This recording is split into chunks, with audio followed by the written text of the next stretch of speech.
Hello, I'm Sora Luxon, and this is Tarot card 8 of Pentacles, the Lord of Prudence, who rules from the first degree of the Sun in Virgo to the 10th degree. I tend to call this the coin card or the penny card, the in for a penny, in for a pound card, because 8 times out of 10, that's the advice being hinted at here. All of the eights, all four of the eights in the tarot, speak to us of solitary successes. And that is success in an event itself or in the short term, in a thing itself, but not with much exterior or temporal connection, not moving forward in time. That is not also leading to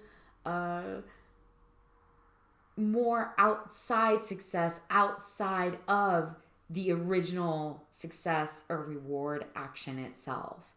The eights are contained and not networked into things apart from them. And so the success here in the Eight of Pentacles is its own thing, self-contained, and then done. Words like expertise, dedication, concentration, ambition, reward, results, craftsmanship, goal achievement, qualified, being qualified, maybe through a very long apprenticeship, all reside within this card. Here we see this individual, dark of hair, as we see throughout the Pentacles, diligent for the details, which often can amount to being very wise and exacting with small things, with small resources or amounts of money. But then also either extravagant or not well managing of larger sums, maybe wasteful, not through extravagance, but through neglect towards much larger sums or resources. This individual works successfully and well, but accrues only this meticulous step-by-step and with a lot of energy constantly being invested in the process. This is a shop owner who is going to say things like a penny saved is a penny earned. See, there's that penny again. And yes, that's true, but it's also a wonderful way to always be so oriented, so focused and intentional of the small that you're never manifesting the large. All you're ever going to focus is the small. That's where your energy is going. That's all that's ever going to be manifested. As you can see, each golden disc here, in other tarot cards, sometimes they're arrayed in the form of poplars, but each of these pentacles is made and then hung one by one against this wooden pylon or stake, as you were. The small comes easily here and is carefully, frugally, both stored and displayed. Meanwhile, large gains are never being looked to in the correct light. They're never even being acknowledged here. The head and eyes are ever down on the task. There could be a wheelbarrow full of pentacles 5 feet from this person. They're never going to see it. Sometimes being perfectionistic or too cautious, too wary of every little thing is done at the cost of opportunities for much greater things. If your head is always down, if you're always focused relentlessly, on the details, on counting those pennies, you'll have no time for the better, less time-consuming venture or enterprise with much higher results and returns. Right? It'll always be waiting just beyond the threshold of that workshop. You're never leaving. Now, that doesn't make that your fastidious approach to the work you're doing is bad or wrong in this moment. It isn't. But if you do it forever, you're never going to see anything else other than that minutia that you're staring at. People I know who tend farms, like agricultural land, vintners, homestead enthusiasts, they seem to pull the small success card quite a lot with me in readings. And I always have this sense that it's because it's a card of cultivation, where the same energy that's put forward is then meticulously returned in time. And therefore, yes, it's this hard worker for success card. And it's a hard worked success that should be validated and protected for its worth. Yes, that's all true. But it's always not a zero sum, but an equal sum return to the work that's done in its own generation. What you put into it is what you're going to get back out of it. So if you're meticulous and high craftsmanship and have a mastery, you're going to get this incredible product back. Yes, that one specific incredible product. Never more than that. Never less. And always there's something then needing to be done again. Right? He's making these pentacles over these golden discs again, the earth disc again, and he hangs it and he makes it again and it gets a little bit better and then he does it again, right? So there's this task orientation of it needing to be repeated for more returns to be gained, like tilling a field, planting seeds that you only harvest once and then you have to begin chiseling that next pentacle again. It's an industrious mode of being. And often requires, a real respect for, a faithful dedication to something. And that's wonderful in many situations. Situationally, that's a great thing. But it's not always the most inspired thing. You can be really wonderful at creating one artisanal type of cheese. You become the best in the world at it. And you have great mastery of it. And you're dedicated and focused. But it doesn't mean that you're ever going to create, the one or two other cheeses or invent the one that becomes insanely popular and everyone's so grateful for it. That's never going to happen if you're always focused on that first masterful skill set. Okay? So sometimes through this, if we don't apply it situationally, but apply it across the board, it's not the most beneficial thing in the greater scheme of things. Being always repetitive or having to do repetitive tasks is also in this card in the Aid of Pentacles upright.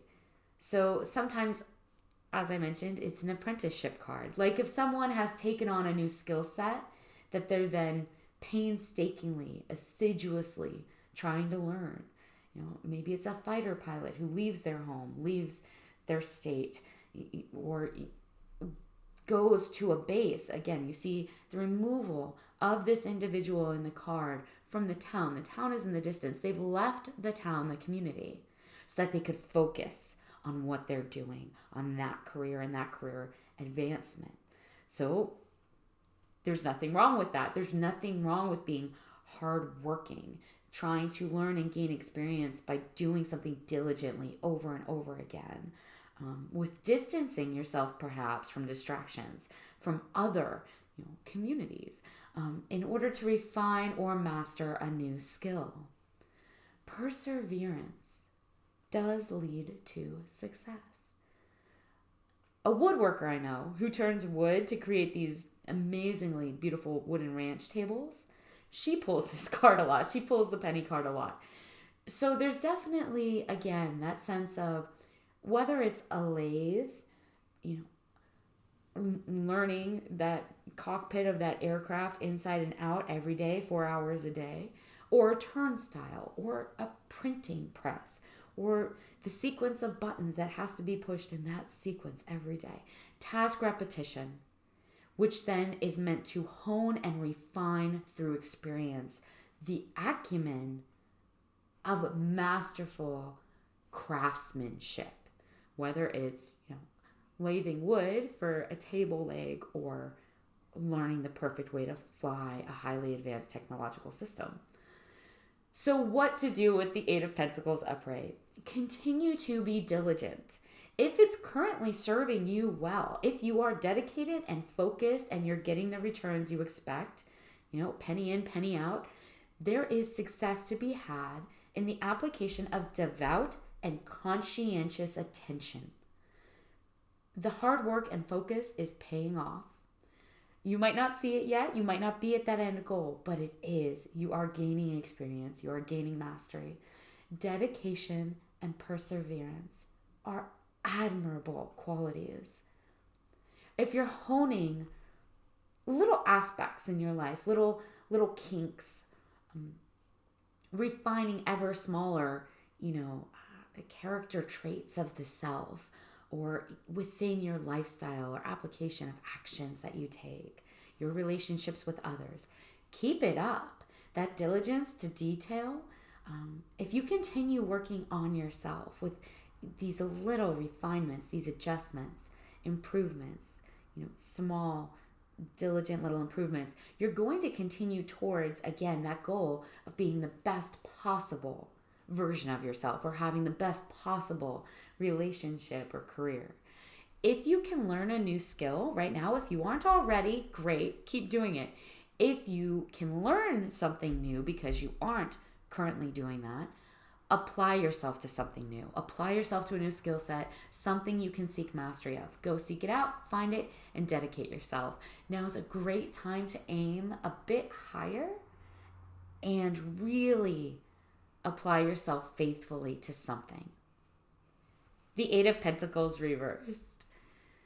In its reversal, this 8 still whispers to us of being industrious, of laboring diligently.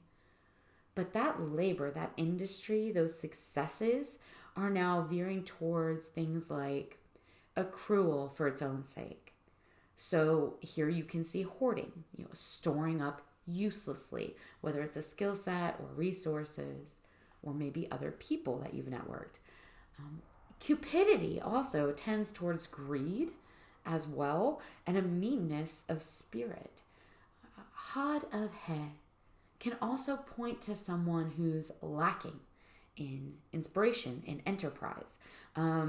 Since the traits of skill, workmanship, cunning, prudence, they're all taken to dangerous extremes in this reversal, in their reversal. Being too focused, too diligent, too perfectionist, too committed to an exacting routine of self-improvement, for instance, that can actually be very toxic, very detrimental. Perfectionists struggle with change. If someone were to come interrupt the individual on the Eight of Pentacles while they're so focused on what they're doing, they're likely, that chisel's going to move, they're going to destroy their work, they're not going to know how to suddenly get up and do something else that's required of them. Right? They tend to lack an ability to adapt when necessary. If you are always focused on every tiny little thing, then you'll never leave your desk. You'll never take the lunch break that leads to the opportunity to create a better bond and therefore move into the better position you think you're working so hard to get. You would have served yourself better just by going out to lunch with your boss. If you're too task-oriented, you're going to miss the forest for the trees as well. And it's possible to destroy a thing, whether it's a project or a relationship, through over-refinement. An inability to stop trying to make things better all the time, or to be spontaneous. Think of Monet's water lilies. Right? Friends would tell him to stop. They would walk into his studio, they would look at the panels of the lilies, and they would say, they're perfect, they're beautiful. Stop, Monet, right? Leave them. Of course, it was all said in French, but it took an argument with a friend for him to finally see that he was destroying his own masterful work. It took a friend of his saying, you might as well take the palette knife and cut through and destroy your work because you're doing the same thing with the paint, right? By always going back to it, always continuing to refine it, always adding more detail, more and more, until it was turning into this muddy mess rather than the breathtakingly inspired art it had been. Right? How grateful are the rest of us now for that friend that had the tenacity, and the strength of character to stand up to Monet and say, enough, Monet, leave it or it will be ruined. And that he listened. and finally moved on to something else, was able to adapt, change his focus. It's important to be able to change your focus and to put your intention where it needs to be when necessary in order to remain at your best, because being your best has to do with balance. If you want to remain in the best, most balanced state of self, you cannot be fixated. Being obsessively fixated is never a lucrative paradigm in any sphere, financially, relationships, career, mental, emotional, energetically, physically. The bodybuilder who only ever works their upper right bicep and only that muscle group is going to create unhealthy imbalances in the rest of their physical form. You can think of it that way. It isn't lucrative to be so fixated that you can't adapt. The Aid of Pentacles reversed often also lacks emotional attachment. It's possible that failures, great or small, affect you far too much because you aren't adaptable to them. You aren't accepting. So what to do? What to do with this oh so seemingly negative Eight of Pentacles reversal? Realize that you can be ambitious and yes, successful without being a perfectionist. That you can hold and use gains and or resources, whether it's money or another resource, well. You can hold it and use it well, rather than storing those gains, those resources until they're useless to you or anyone else. It's possible that your current job, project, relationships are incredibly boring. And that's because it's become so repetitious. And that repetitiousness is influencing your work. It's going to make it so that your work, designs, interactions lack quality. If you're so bored, you're just doing it over and over again, you're not going to create a worthy product. Rather than rewards and success from your work, you may be facing failure or failures because your work isn't all that great anymore, right? There may be a lack of concentration, a lack of focus that's affecting your life in damaging ways. Overfixation on things also might be making your work mediocre. You might be pinching those pennies too hard, becoming so materialistic that you're actually losing wealth and resources by trying to cling on to every little bit of them. Okay, so maybe all that's going on. Step back. Remember what it's like to be a craftsman, to be a master for the bigger reasons. Remember why you sought mastery in the first place. Recall and focus on the bigger picture. Walk away from the tree and take in the forest. Look at how beautiful that large landscape is. Remember the passion and inspiration that led you to begin whatever the task is now. Step back and remember what led you to begin it. If you're doing the workaholic perfectionist thing, take a break already, right? Recharge your batteries so that what you produce is worthy of your efforts. People are more productive after taking a break. They produce a better product after taking a break. Remind yourself of a basic principle of manifestation, that there must be room for opportunity. There must be space that you create for the universe to be able to walk up and join in your life's conversation. So to get, you must first give as well. That'll clear up any of those hoarding tendencies. You want room for new to come in? Get rid of what you have. Enough with the penny pinching or hoarding or storing or constant sense of financial insecurity. Maybe it's time insecurity. If you are resource insecure in some way, okay, accept it. If you accept that it's a reality, you will not need to continue being constantly insecure of it and motivated only by insecurity. So say to yourself, that's what's going on right now. I don't have any time, or I don't have any money, and it's not okay. But worrying over every little minutia that you cannot control is not going to change it. It won't.